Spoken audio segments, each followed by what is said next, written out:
Russia currency 700 సంవత్సరాల ప్రాచీనమైన currency అని మీకు తెలుసా? Hello guys, 30 days 30 interesting facts about Russia day 12. ఇవాళ మనం రష్యా కరెన్సీ గురించి తెలుసుకుందాం. రష్యా కరెన్సీ మీ అందరికీ తెలిసిందే కదా, రూబుల్ అంటారు. ఇది 5000 నోటు. రష్యా కరెన్సీ రూబుల్ అనేది 700 సంవత్సరాల క్రితం ఉంది. One of the oldest currency in the world అనమాట. 13వ శతాబ్దం నుంచి ఈ కరెన్సీ అనేది రష్యా దేశ వాడుకలో ఉంది.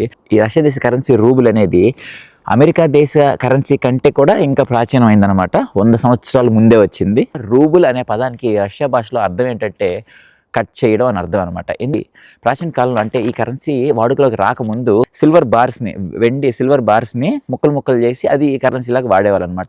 దాటిని రూబుల్ అనేవాళ్ళు. అదే పదాన్ని మళ్ళీ ఇప్పుడు ఈ కరెన్సీకి యూజ్ చేస్తున్నారు అనమాట. ఇక్కడ రష్యా కరెన్సీలో ఇప్పటికీ మన ఇండియన్ కరెన్సీలో లాగే వాళ్ళకి ప్రసిద్ధి చెందిన ప్లేసెస్, వాళ్ళ దేశంలో ఉన్న ప్లేసెస్, వాళ్ళ దేశానికి చెందిన మంచి నాయకుల ఫోటోల్ని వాళ్ళు ఇక్కడ ప్రింట్ చేసుకుంటున్నారు. అండ్ సెక్యూరిటీ కోడ్స్ కూడా ఉన్నాయి.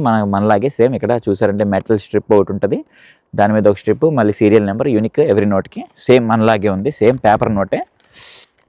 అది రష్యా కరెన్సీ గురించి ఇవాళ చూసారు కదా. సరే, మరి ఫ్యాక్ట్ నచ్చిందని అనుకుంటున్నాను. నచ్చినట్లయితే ఒక లైక్ చేసుకొని, షేర్ చేసుకొని, సబ్స్క్రైబ్ చేసుకోవడం మాత్రం మర్చిపోకండి. ఉంటాను. జై హింద్.